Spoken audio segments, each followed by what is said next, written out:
आज मैं आपको एक ऐसा सुप्रीम कोर्ट का जजमेंट बताने वाला हूं जिसने रियल एस्टेट इंडस्ट्री में काफ़ी बड़ा चेंज सामने लेकर आया है। जी हाँ, रियल एस्टेट में सुप्रीम कोर्ट का जजमेंट लैंडमार्क जजमेंट मैं कहूँगा, जिसमें होम बायर्स के अपने अधिकार और ज़्यादा सशक्त होते मुझे नज़र आ रहे हैं और रियल एस्टेट की जिम्मेदारियां भी यहाँ क्लैरिफाई की गई हैं। क्या क्या जिम्मेदारी हैं, तो क्या इस सुप्रीम कोर्ट का जजमेंट आया है और किस तरह से होम बायर्स के लिए नई उम्मीद लेकर आया है, आज मैं आपको बताऊंगा। और हाँ, अगर वीडियो पसंद आए तो लाइक कमेंट शेयर करना ना भूलें और फ्यूचर में और ऐसे इंपॉर्टेंट वीडियोस देखने के लिए इस चैनल को आप सब्सक्राइब कीजिए, क्योंकि यही आपको सारी इंफॉर्मेशन अनबायस्ड तरीके से मिलती है। और हमें जब आप सब्सक्राइब करते हैं तो नंबर से एक मोटिवेशन भी मिलती है। हम आपसे किसी टाइप का कोई चार्ज नहीं कर रहे हैं, यह सेवा आपके लिए पूरी तरह से फ्री है, तो आप इसका सब्सक्राइब करके ज़्यादा से ज़्यादा फ्री में लाभ उठा सकते हैं। तो चलिए समय बर्बाद न करते हुए इस जजमेंट का जो फ्लैट के पोजीशन से रिलेटेड है, completion of fire fighting clearance certificate से रिलेटेड है, इसको मैं डिटेल में आपको बताता हूँ। नमस्कार, मैं हूं Pradeep Mishra. The property Mishra show में आपका स्वागत है। यहाँ हम आपको प्रॉपर्टी और प्रॉपर्टी मार्केट की हकीकत बताते हैं। नो बकवास, डायरेक्ट काम की बात। चलिए शुरू करते हैं। भारत में रियल एस्टेट में हाल ही के वर्षों में बहुत इंपॉर्टेंट चेंजेस हुए हैं। कुछ नए कानून और रेगुलेशन लागू किए गए हैं ताकि होम बायर्स की जो सेफ्टी सिक्योरिटी है वो निश्चित हो पाए और इंडस्ट्री में ट्रांसपेरेंसी लाई जा सके। हाल ही में भारत के सुप्रीम कोर्ट ने एक ऐसा लैंडमार्क जजमेंट दिया जिसमें होम बायर्स के अधिकारों को और ज़्यादा सशक्त कर दिया। जी हाँ, रियल एस्टेट डेवलपर्स की जिम्मेदारियों को और ज़्यादा स्पष्ट किया है इसके अंदर। और ये निर्णय धर्मेंद्र शर्मा बनाम आगरा डेवलपमेंट अथॉरिटी के केस में सुनाया गया, जिसका देश के रियल एस्टेट सेक्टर पे बहुत ज़्यादा प्रभाव पड़ेगा। भविष्य में डिस्प्यूट्स के लिए सबसे इंपॉर्टेंट चीज़ है कि प्रेसिडेंट सेट हो गया। इस जजमेंट का मेन जो इशू था वो उन फ्लैट्स का पोजीशन है जिनके पास इंपॉर्टेंट जो नेसेसरी कंप्लीशन और फायर फाइटिंग क्लियरेंस नहीं है। सुप्रीम कोर्ट ने ये अपने जजमेंट के अंदर स्पष्ट कर दिया कि कोई भी ऑफर जो रियल एस्टेट डेवलपर द्वारा होम बायर को बिना जरूरी सर्टिफिकेट, जैसे कि सर्टिफिकेट ऑफ पोजीशन ऑफर जो करते हैं, लेने के लिए वैलिड नहीं माना जाएगा।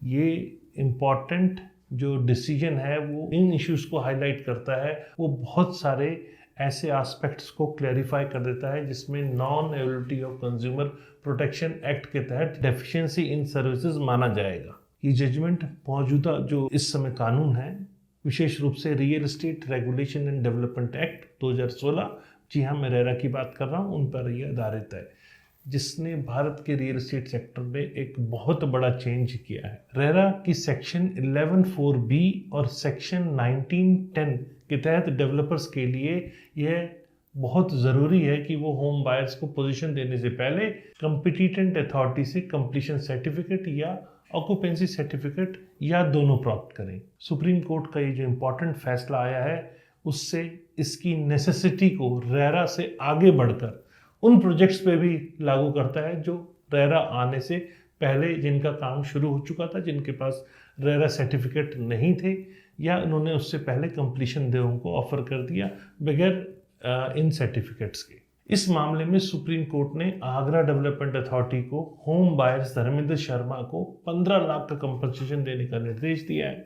ये कंपनसेशन इसीलिए दिया गया है कि एडीए आगरा डेवलपमेंट अथॉरिटी 2014 में फ्लैट का ऑफर करते समय बाद में कंज्यूमर कमीशन के सामने भी जरूरी सर्टिफिकेट प्रदान करने में असफल रहा। अदालत का ये निर्णय डेवलपर और डेवलपमेंट अथॉरिटी दोनों के लिए एक तरह से लीगल नेसेसिटी को, कानूनी आवश्यकताओं को पालन करने के इम्पोर्टेंस के बारे में एक तरह से स्ट्रिक्ट ये संदेश है। सुप्रीम कोर्ट का ये जो डिसीजन है रियल एस्टेट ट्रांजैक्शन के लिए एक तरह से इम्पॉर्टेंट एस्पेक्ट के ऊपर भी जोर देता है।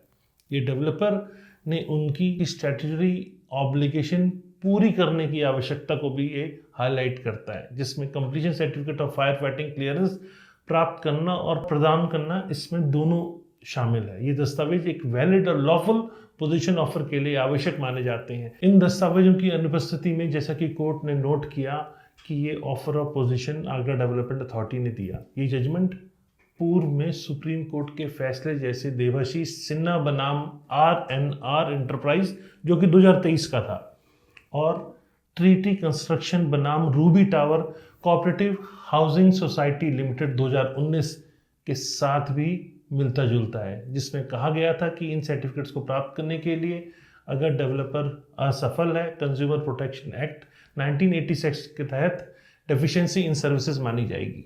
इन मुद्दों पर सुप्रीम कोर्ट ने लगातार एक जैसा रुख होम बायर्स के जो राइट्स हैं उनको डिफेंड करते हुए, उनकी रक्षा करते हुए लीगल स्ट्रक्चर को और ज़्यादा स्ट्रांग किया है। कोर्ट का यह निर्णय कंप्लेंट्स फाइल करने की लिमिटेशन पीरियड के मुद्दे पर भी क्लैरिटी देता है।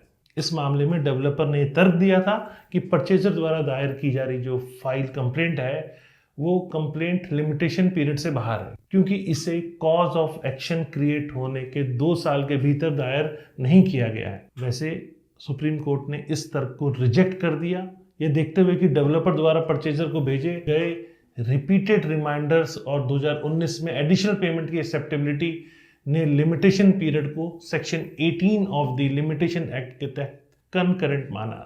एक और महत्वपूर्ण पहलू इस जजमेंट का NCDRC national consumer dispute resolution commission की पेक्यूनरी जुडिक्शन पर क्लैरिटी देता है। डेवलपर ने यह तर्क दिया था कि डिपॉजिट अमाउंट 1 करोड़ से कम था, एनसीडीआरसी को शिकायत पर निर्णय लेने का अधिकार नहीं है। सुप्रीम कोर्ट ने इस तर्क को खारिज कर दिया, ये कहते हुए कि कंज्यूमर डिस्प्यूट्स में क्लेम का मूल्य केवल डिपॉजिटेड अमाउंट से नहीं बल्कि एग्रीगेटेड रिलीफ से फाइनलाइज होता है। मतलब आपने जब उसमें रिलीफ मांगा है उस अमाउंट को भी टोटल किया जाता है, तो आप उसे एक्चुअल प्रॉपर्टी की वैल्यू से नहीं मान सकते, जिसमें mental agony, harassment, income loss जैसे कंपनसेशन भी शामिल है। इस इंटरप्रिटेशन ने एनसीडीआरसी के समक्ष अधिक केसेस अब ला पाएंगे लोग, क्योंकि प्रॉपर्टी वैल्यू के कारण लोग नहीं ला पा रहे थे, जिससे होम बायर्स को अब नेशनल लेवल पर न्याय प्राप्त करने की एक्स्ट्रा अप्रोच, एक्स्ट्रा रीच मिल गई है। ये जजमेंट रियल एस्टेट ट्रांजैक्शन में दोनों पक्ष, बायर और डेवलपर, दोनों पक्ष के अधिकारों और जिम्मेदारियों को बैलेंस करने के लिए बहुत इंपॉर्टेंट है। अदालत ने डेवलपर की फेलियर पर भी क्रिटिकल बताया है इसको, लेकिन साथ ही बायर द्वारा एडिशनल पेमेंट की देरी को भी डिस्क्राइब किया गया। ये बैलेंस्ड अप्रोच ये दर्शाता है कि दोनों पक्षों के समय पर अपनी जिम्मेदारियों को पूरा करने की आवश्यकता होती है, तभी स्मूथ ट्रांजैक्शन सुनिश्चित हो पाती है। इस जजमेंट का प्रभाव इस स्पेसिफिक केस से कहीं आगे चला जाता है। ऐसा प्रेसिडेंट स्थापित होता है जो भारतवर्ष में फ्यूचर रियल एस्टेट ट्रांजैक्शन और डिस्प्यूट रेजोल्यूशन को इम्पैक्ट करेगा। डेवलपर्स और डेवलपमेंट अथॉरिटी को अब फ्लैट्स का पोजीशन ऑफर करने के लिए पहले ज़रूरी सर्टिफिकेट्स प्राप्त करने होंगे और फिर अधिक सतर्कता के साथ इसे पोजीशन ऑफर करना पड़ेगा। इससे बिल्डिंग रेगुलेशन और फायर सेफ्टी स्टैंडर्ड के साथ बेहतर कंप्लाइंस होने की भी संभावना दिखती है मेरे को, जिससे फाइनली होम बायर्स को फायदा होगा और रेजिडेंशियल बिल्डिंग की ओवरऑल क्वालिटी और सेफ्टी में भी सुधार हो सकता है। होम बायर्स के लिए जजमेंट उन्हें पोजीशन लेने से पहले जो ज़रूरी सर्टिफिकेट्स होते हैं उनकी मांग करने के लिए एक एडिशनल राइट देता है। एक तरह से आपको लीगल सपोर्ट मिलता है और उन्हें बिल्डिंग रेगुलेशंस और फायर सेफ्टी स्टैंडर्ड्स के पालन पर जोर देने के लिए और ज़्यादा अधिक सशक्त, स्ट्रांग बनाता है। वीडियो आपको कैसा लगा? अगर वीडियो पसंद आया तो लाइक, कमेंट, शेयर करना ना भूलें और फ्यूचर में और रेगुलर ऐसे इन्फॉर्मेटिव वीडियोस देखने के लिए इसे सब्सक्राइब करें। नमस्कार एंड जय हिंद।